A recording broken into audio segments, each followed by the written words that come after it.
I'm Elizabeth Muller, and today I'm going to teach you how to make Cuban black bean soup. We're going to take this black bean soup right now. It's just water in the beans.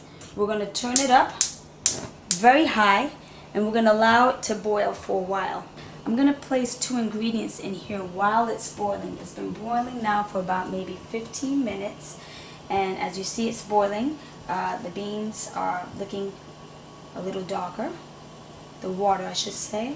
Beans are not open at all. They're still closed, but it's dark.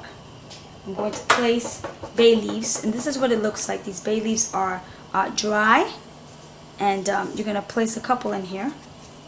2 bay leaves, and I like to use half a pepper, even though later on in my sofrito I add pepper. I like to place it in now. So all together, and I just stir that in like that.